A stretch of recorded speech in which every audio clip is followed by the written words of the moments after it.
¡Hey yo! En este vídeo remataré las conclusiones de por qué nos acercamos a un colapso económico mundial. Pero por si no te has enterado, esta es la parte 2 del vídeo, así que te dejo aquí mismo el link para el primero, que más te vale verlo antes si quieres enterarte de algo. Nuestro sistema monetario es socialista, vamos, está intervenido todo el sector bancario y toda la impresión de moneda, y se representa de esta forma.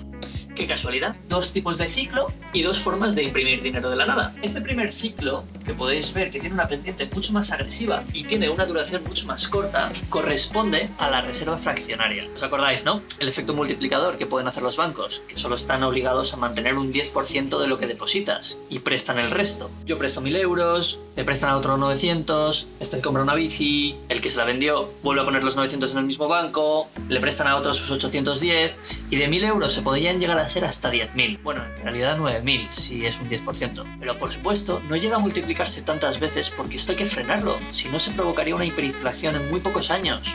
Este efecto crearía dinero muchísimo más rápido. De ahí que la pendiente sea mucho más alta. Pero claro, aquí están los bancos centrales, que entonces se dan cuenta y dicen hay que frenar la cosa, y sube los intereses. Al principio, crédito barato, ¿no? Todo el mundo se endeuda, empieza a pedir préstamos, empiezan a hacer inversiones.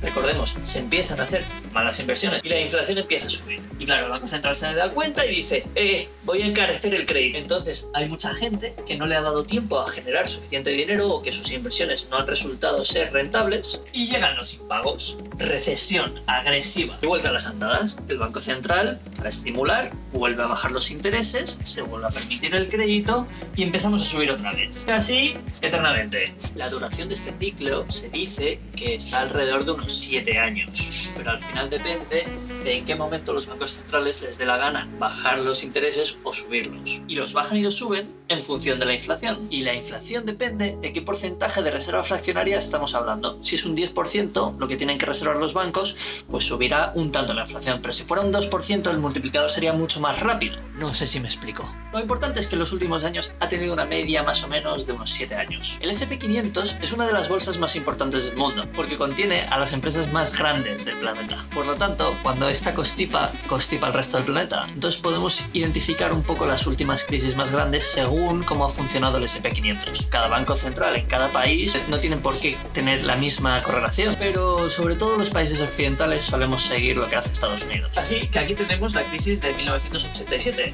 del trading, de los algoritmos y unas movidas por ahí. Luego tenemos la de 1990, la invasión de Irak. Después la del 2000.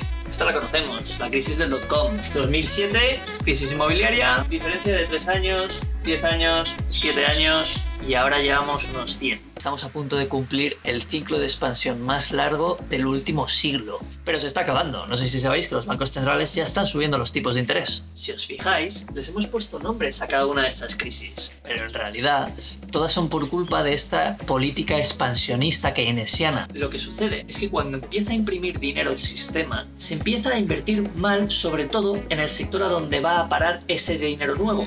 Entonces se empiezan a echar burbujas en diferentes áreas de la economía. Después de la invasión de Irak, se empezó a invertir mucho en toda esta burbuja de las .com, lo que iba a suponer. Mucha gente empezó a pedir préstamos para invertir en empresas como Terra, como tal, como cual. En el momento en el que el Banco Central pone los intereses altos, ese es el primer sector que empieza a estar impagado. Entonces parece que detona por la culpa de la crisis del .com. Entonces el Banco Central empieza a estimular otra vez un montón, se empieza a crear muchísimo dinero, se empiezan a dar muchas hipotecas, muchísimas hipotecas. Entonces se empieza a sobreinvertir en este otro sector. Como consecuencia, mala inversión y ¡pum! Peta. Pero más de lo mismo, el Banco Central previamente empezó a subir los intereses y los primeros impagos surgieron en este sector. Entonces se dice burbuja inmobiliaria. Pero no es eso, estamos viviendo malas políticas monetarias y esta va deformando la economía. Lo ideal sería que todas estas malas inversiones se den por nulas, perdidas y no las mantengamos, porque son eso, malas inversiones. Sin embargo, se empaquetan en productos financieros, activos tóxicos. Pero ahí es donde entra la segunda forma de creación de dinero, la del Banco Central, que directamente le da a la máquina de imprimir. A lo largo de todo este proceso va el cabrón comprando todos estos activos tóxicos y manteniéndolos ahí en la sociedad, en la economía. Muchísimas empresas, muchísimos títulos, muchísimos derivados, contratos de futuros, movidas, se siguen manteniendo ahí, siguen teniendo un valor cuando debería ser cero porque no valen nada y sin embargo se siguen comprando y vendiendo a nivel financiero, a nivel, yo qué sé, esas movidas que hacen los bancos. Y este es el ciclo largo que se compone alrededor de unos 80-100 años. Señores, aquí viene la mala noticia. Estamos al final del ciclo largo. ¿Lo veis, no? ¿Lo veis, no? Esta pendiente, esta caída, este tocho. Esta es la crisis que se nos viene ahora y se va a mofar de la anterior. Esto no es nada nuevo. Ha pasado muchas veces a lo largo de la historia y siempre es por lo mismo, por un sistema monetario corrupto. Y no, papá, no digo que venga el apocalipsis. Solo digo que esto es un proceso natural cuando llevamos políticas keynesianas. La última crisis de este estilo, esta fue la Gran Depresión y desgraciadamente nos va a tocar vivir la siguiente. Es que mi padre, bueno, y en general mi familia, no me creen en nada. Dicen que soy un agorero.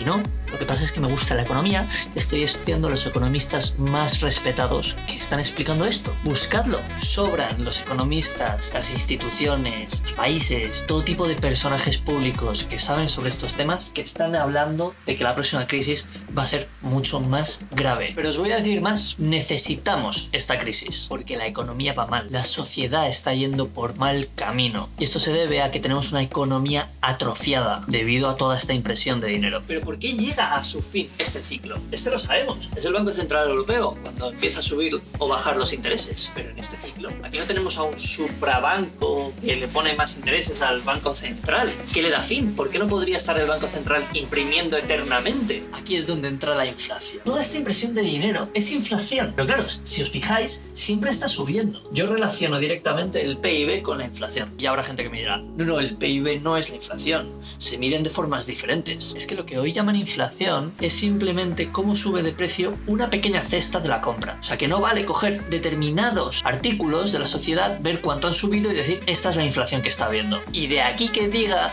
que el PIB tiene mucha más relación con la inflación que con la productividad. Y no como lo que nos quieren hacer creer. Porque si no, contestadme una pregunta. ¿Cuál es el PIB de Venezuela? Medido en bolívares, claro, no en dólares o en euros. Porque no lo he encontrado en ningún lado. Pero a mí me da la impresión de que va a ser muchísimo más alto que hace unos años. Seguro que ha ido creciendo a la vez que han ido imprimiendo el dinero. Y creo que muchos están de acuerdo que su productividad ha ido en picado. También me surge esta pregunta. En un patrón oro, donde la masa monetaria es prácticamente la misma, ¿el PIB aumentaría? Sé que no estoy teniendo en cuenta la velocidad de transacción, pero ¿aumentaría o aumentaría tanto? Pero no solo eso, me atreveré a decir que este sistema afecta directamente a la productividad. Para todos aquellos que me preguntan muchas veces, ¿pero no crees que este sistema ha hecho posible la inversión en miles de tecnologías que hoy disfrutamos? No ha sido la impresión de dinero, sino el ahorro. Esta gráfica es demoledora y de hecho explica muy bien lo que hablábamos hace 2 vídeos con el tema del sector inmobiliario.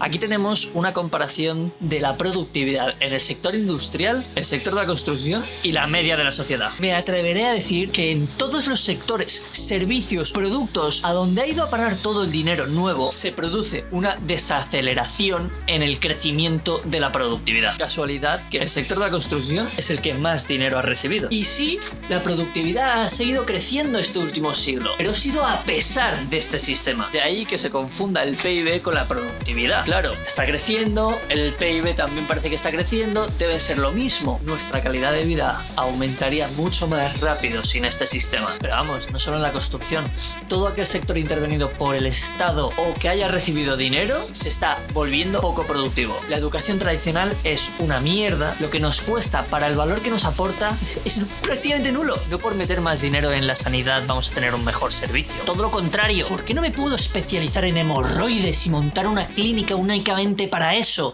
y abaratar sus costes? Normal que luego veamos ramas de la medicina que están algo más liberalizadas, como por ejemplo la odontología o el oftalmológico. A mí me operaron los ojos hace nada y era como una cadena de montaje. O sea, me dijeron 10 minutos aquí, pasa aquí con este hombre, hacen esta prueba en esta máquina, te operan aquí y en una hora ya estaba en casa. Claro, la especialización abarata los costes. Debemos dejar de premiar lo que está obsoleto para abrir las puertas a nuevas opciones. Porque si nos obligan a mirar hacia allá, no estamos viendo lo que hay ahí. La mejor forma para entender lo dañino que es imprimir dinero es haciendo una analogía con la distancia.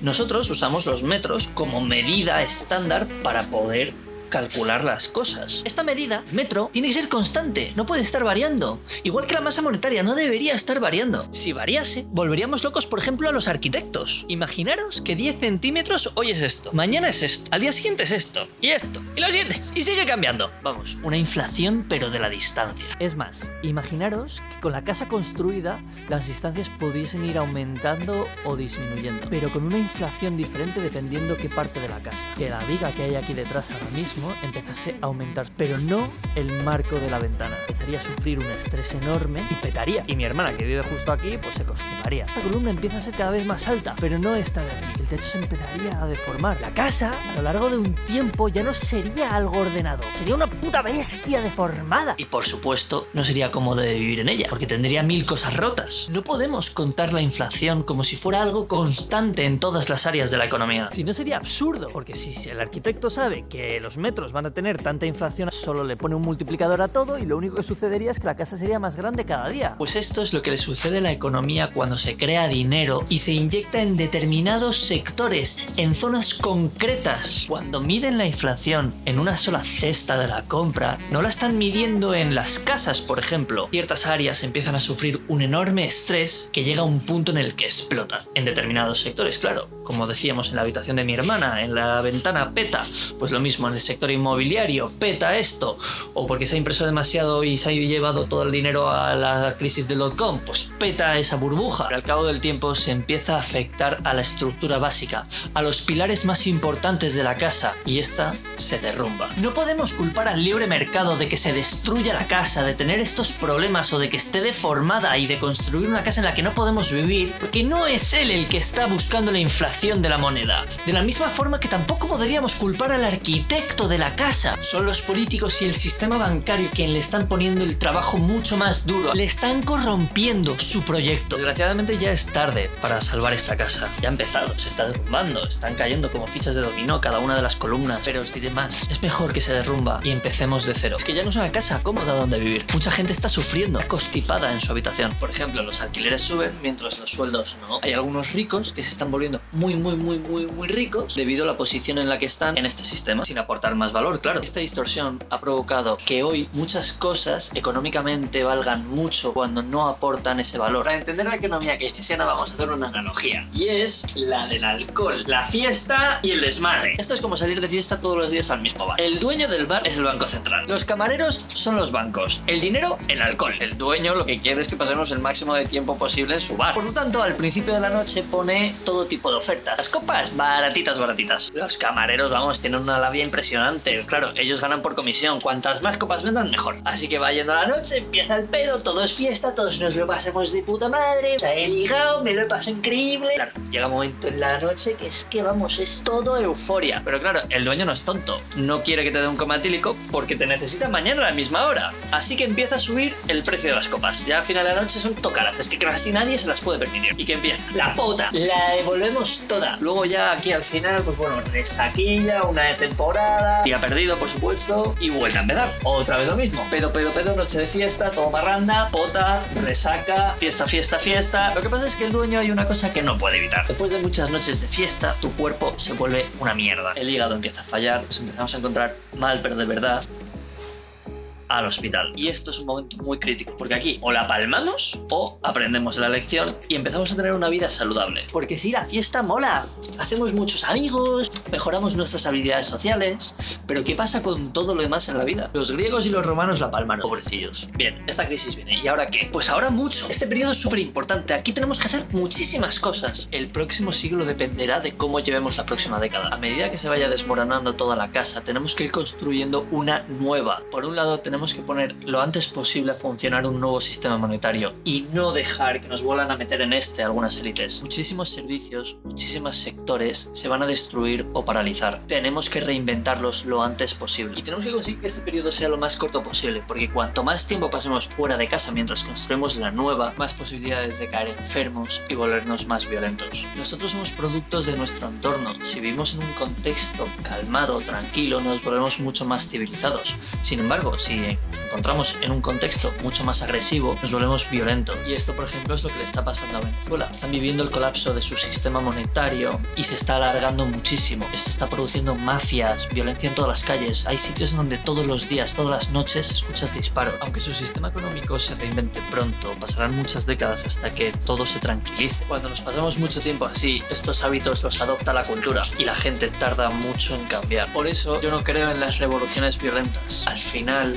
se está adquiriendo una hostilidad en la sociedad que tardará en revertirse. Pero no todo es pesimismo, porque esto es una época de grandes oportunidades, grandes cambios. Aquí nacen los nuevos ricos, porque la energía ni se crea ni se destruye, solo se transforma. Hoy, cosas que estamos valorando mucho van a perder su valor para pasar otras que están valorándose muy poco a subir un montón. Hay que saber posicionarse. Además, yo soy muy optimista. Estoy muy seguro de que este tramo va a ser muy corto en el tiempo. Bueno, 5, 10 años. No creo que pueda ser más corto que eso, pero eso ya es bastante corto. Y soy muy optimista con lo que viene después porque se están diseñando nuevos sistemas monetarios, muchísimo más justos, como son las criptomonedas. Además, estoy seguro de que vamos a ser capaces de reconstruir todos los sectores en muy poco tiempo. Y esto tiene que ver con el minimalismo. Menos es más. Nos hemos complicado mucho para resolver ciertas necesidades. Para cada problema en toda la sociedad ya se está diseñando una solución muy sencilla de aplicar. Pero de todo esto hablaremos en el próximo vídeo, así que ¡no te lo pierdas! Y si podéis resolverme una duda, porque esto de pediros que suscribáis no sé si funciona. Yo veo que todos los youtubers lo hacen, pero la verdad es que yo nunca les hago caso. Si te has suscrito porque lo haya dicho, escríbemelo y así testeo un poquito. ¿Vale?